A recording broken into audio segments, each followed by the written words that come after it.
I'm excited to have as my guest Amy Feind Reeves. She is the CEO and founder of JobCoach Amy. She is a successful entrepreneur, an in-demand career coach, a speaker. She's been featured in Chicago Herald Tribune, Yahoo News, Wall Street Journal, to name a few. And she's also an author and a fitness enthusiast. And she's here today to talk about her career, her book, which is right behind me, College to Career Explained, Tools, Skills, and Confidence for Your Job Search. And she's going to talk about how she maintains a healthy lifestyle. Welcome, Amy. Thank you so much, Christine. I'm thrilled to be here. Wow, you've been featured in so many magazines, and that's, as I said at the beginning, to name a few. So I would like to know, our viewers and listeners would like to know, what is Job Coach Amy and how did it begin? So JobCoach Amy is the result of a very long-held passion that came out of a very formative experience I had 35 years ago.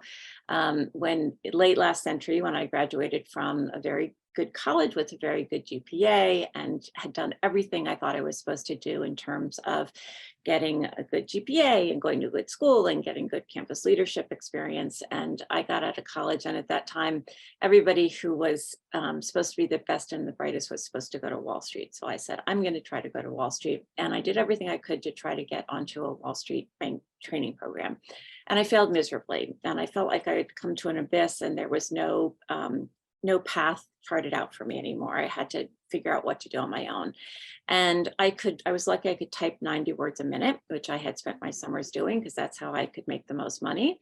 And I got a job out of the New York Times classifieds. Ask your parents if you don't know what those are.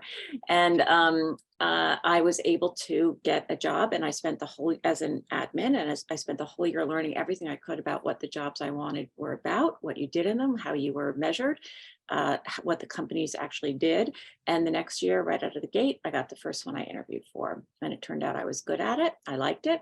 And what was the difference from the year before, which was nobody had ever told me what I needed to know. And it became something that became an odd but strong passion in my life, which was to help other people get over that hump. And I went on to have a very rewarding and successful career, and by many metrics. And I got an MBA. I just fell in love with business.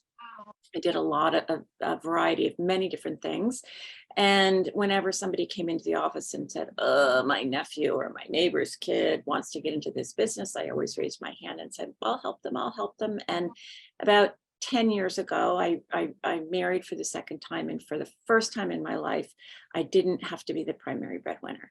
And my husband said, what is it you really want to do? And I knew exactly what it was. And I sketched out what I thought was the most basic common sense methodology I possibly could to really put what I had learned in 30 years on the other side of the interview table for kids to really make that jump, what the resource I wish that I had had 35 years ago. And as it turned out that I could help people at all levels. So I have clients now, my heart is with kids getting out of college, the first couple of years starting their career, but I actually work with clients at all levels and actually with corporations as well in managing millennials and retaining employees. My first book is College to Career Explained, as you have on your shelf, and I do work with college career offices and with students. And I do a lot of work also with first generation college students, which I love, and mentor young women of color as well. And I couldn't be happier. And that's why I started it. I learned it's my second business that I've started, and I'm just enjoying it so much and really hoping that I can make an impact. Well, you are. I mean, my goodness. I mean, the book is like, it's for everyone, really, right? Because It really is. Yeah, I've heard all sorts of people tell me they really get a lot out of it, regardless of where they are in their career. yeah. So tell us, it's a guide. It has like interview techniques, for example, Yeah, how to yeah. write a And resume, which yeah, is important. people tell me a resume too. It's one of the more basic things that is eye-opening for people about resumes is a lot of people will use their resume to present themselves and what's great about themselves and how they can be advantageous what their skills are, but they don't go the final step to saying, here's how I can be advantageous for you, for your company. And that's a really important step. And the way I like to explain it is to turn it around and say, let's say, Christine, you were looking for a job and there was more jobs than there are candidates to fill them, which may be a situation we're in someday. But at any rate, let's say you got 50 applications a day from companies, and they all want you to go work for them. And let's say 48 of them said, here's all the great things about us. And 2 of them said, Christine, here are why we're great for you. We know you care about health and fitness. We care about health and fitness. We know that you love public speaking and talking to people. And here's why we think you'll be a good fit for us, because we'll allow you to do public speaking and talk to people. Wouldn't those 2 jump out right at the top for you? So teaching people how to take that extra step and say, customize it just a little bit, even beginning at the stage of cover letter and resume, and say, not here's how great I am, but here's how I'll be great for you, for your company. And companies are like that too. It really makes a difference. So as a hiring manager, when I saw somebody take that difference and really customize it for me and for the company I was working for, that's what made somebody stand out. And it's a simple fix, but it can make a huge difference. So those are the kinds of really basic common sense things that I learned from the other side of the table that I try to bring to people and what I bring out of my book. Yes, you certainly do. And when I'm reading through it, it gives you the confidence to go out there, because it's like it's easy to read. It's very to the point, the tools, and it just makes you feel like you want to read on. Oh, So good. yes. Good. Yeah, that was my goal. And a lot of it is, of course, you don't know what you want to do, even when you're 22, even when you're 32 or 42, because people don't really talk about their jobs when they're not doing them. And so that's an important lesson I want to go through too, is how to kind of get people to talk about their jobs when they're not doing them. I go to Canyon Ranch and do a seminar there where it's kind of a party trick, because I was in so many different industries when I was a consultant and a banker. I know how to figure out from a job title and a company or an industry what somebody actually does every day. So there are so many parents, children, siblings that don't actually know what people around them do, spouses. So, if you were to tell me, my wife works in marketing at a healthcare software firm, and I have no idea what she does. Give me a couple of details and I can tell you what they do during the day, what their goals are, and what probably some of their frustrations are. And it's kind of like nobody ever knows that, because why go through it? You have to use industry jargon. You have to go through, stuff that you don't want to go through when you're not at work. So just figuring out a few ways to ask about what a company does and say, how does your company make money? Who's your client? How do you go about contributing to making giving something to that client, adding value to that client? And how do you contribute to making money or having the company save money? Those are the kind of big picture questions that can help you figure it out. So that's another thing I'm proud about of the book, is to help people really figure out, starting from the big picture, what jobs there are and what people around them do.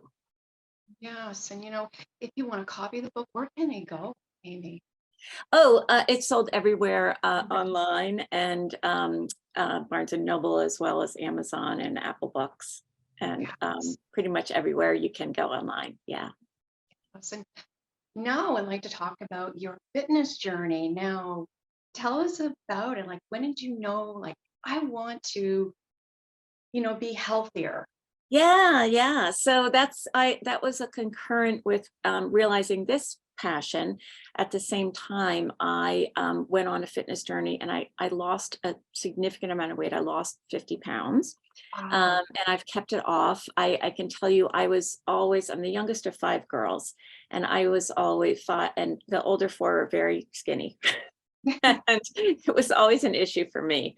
And for me, I was always kind of the the one who was bigger. That happens a lot where there's a lot of kids. The youngest one is always a little bit bigger.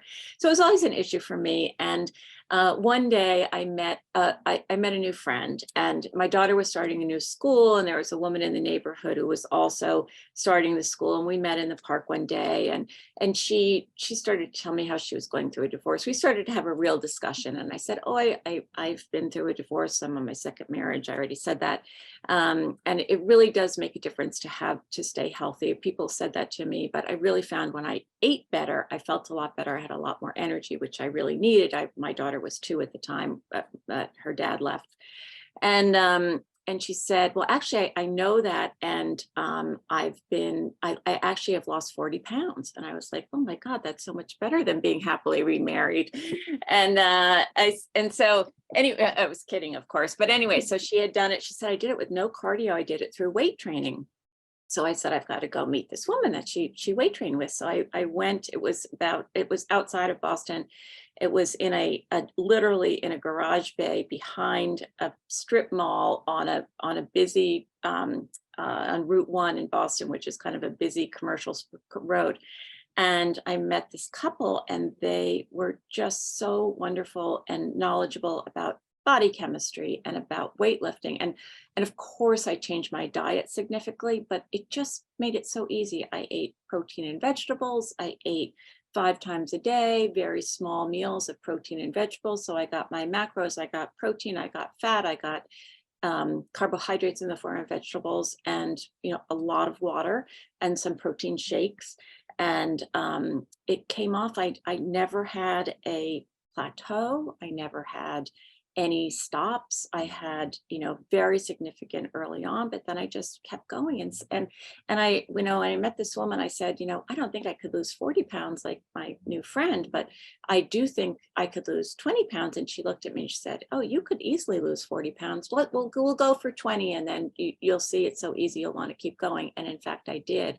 And I've mostly kept it off. I mean, it was so easy. I didn't need tricks or gadgets or anything, and I feel so good. And of course I'm not perfect, and I go back on and I go a little bit up, and then I'll go before I go back down because I go on vacation and everything else. But just going back to protein and vegetables is so easy. And I am still working out 3 days a week. And of course I enjoy cardio, things I do with cardio, but just getting in that 3-day a week weight workout has really changed for me. And understanding the biochemistry of not getting your insulin up, because anything that raises your blood sugar level will have insulin come and store that blood sugar and help you retain fat.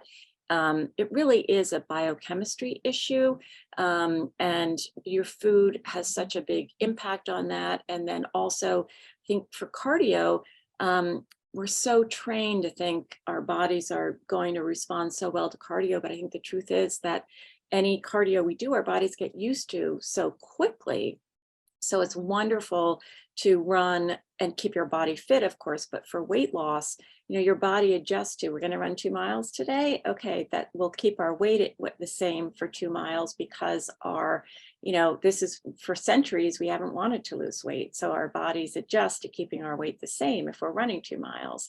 So, but with weightlifting, you can add just a quarter, and your body, stresses itself a little more with a quarter pound more, and you just keep adding and adding, and you get stronger and stronger, and your body isn't quite sure how to adjust. So I love the 3 days. I do cardio for fun and because it feels great. And I love my keeping my weight down with the weight loss. And I've also found a great community of women. I grew up playing competitive tennis, and in the 80s, competitive tennis was really kind of a brutal sport. It was really popular, and there was a lot of young women making money on it and getting college scholarships. And I come from a long line of profession. My father and his father had played some professional tennis when it was more of a game than a sport. And I wasn't trained to, my parents didn't pour a lot of money into my lessons or outfits or anything. And I'd kind of go out there and be like, oh, hi, cute dress. And the girls would growl back at me, and I didn't really enjoy it very much.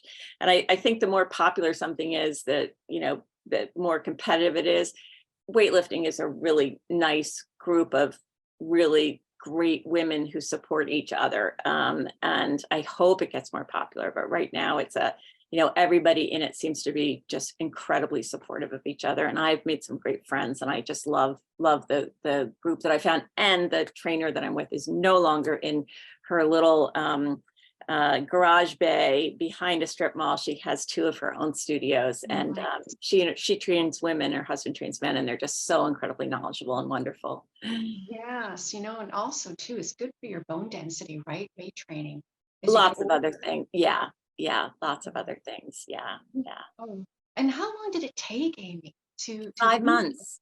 5 months. 5 months? Yeah, that was the thing I went to mention. It came off fast. It stayed off.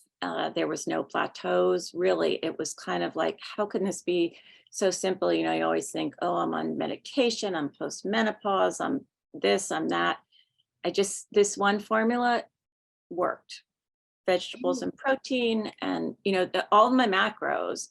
And then gradually I added back in things as a treat. Of course I have ice cream and food and any things like that, and bread when I go out, et cetera, et cetera. But it's sort of like an 80-20 rule, and everything else is kind of a treat, which is Yeah, great. Yeah, you need that. You need a treat of day. You course, need to, of course, of course. exactly. And it keeps you enthusiastic to continue, with your program, and, you're inspirational, Amy, Yeah. for, Oh, thank you. and, for people who would like to get advice or tips from you, where should they start, or how can they start if they're just new? Yeah. Oh gosh. That's a good question. So the group that I'm with, the trainer is named Ellie Sardinia, and the group is the Body Shop. So the Body Shop .com and the Body Shop on Instagram, and they have a lot of tips online, and very supportive of women. And she has pictures of her meals online, and she'll show videos of women training, and that are really inspirational too. So I would recommend people to look for the Body Shop, because that's where I got my training, and where I recommend anybody would it not in the Boston area could look for their Instagram. Thank you, Amy. And what are the benefits now? I mean, you have more energy, but what else? I guess it's clean eating just makes all of my blood levels. I'm 60 years old, so I go to the doctor regularly, and I do get my all my blood lists and everything are all super improved. And I think the biggest benefit is realizing when I do not eat well, I see it in my skin, feel it in my energy. It just affects everything. So it's the sluggishness, it's sort of as if I do want to go off, I feel eating wise, which I really think is the biggest component. It just affects every aspect of my life, and I can't really afford it, because I want to have the energy to support people. I love the client work I do. I love the pro bono work I do. I love the webinar work that I do. And I really feel like I feel quite passionate about the work that I'm doing. And I really feel as though it's a calling, and I want to have as much energy as I can to help as many people as I can, and support, get my message out there that job searching doesn't have to be awful, and that it's something that can be learned. And no, you shouldn't expect to be great at it right out of the gate, but you can learn it. And there are ways to learn it easily. So I want to have as much energy as I can for that. And I have a wonderful daughter too. So I have and I want to be around for her, but for a very long time. So it's kind of easy to get back on the horse after you've enjoyed yourself with something that you really want to enjoy. So staying healthy, staying high energy is what's really important. I can feel the passion from you, from here on the screen, the energy. It's, you know, and if people want more information, where can they go, Amy? Well, I'm jobcoachamy.com, and Mhm. my socials are mostly, I think, the only one that's a little odd is on TikTok, which is at JobCoachAmy with an underscore, and I'm JobCoachAmyF on Twitter. But everything else, I think, my meta handles are all JobCoachAmy, and the book, of course, is available most places online. Yeah, check it out, everyone. Thank you. Thank you so much, Amy, for your time, and I'd love for you to come back. I'd love to as well. I have a new book coming out, and some other products going up, and I'd be happy to share. If anybody has any questions, I'd be happy to dig into any specific issues that any of your listeners would like me to cover. Thank you.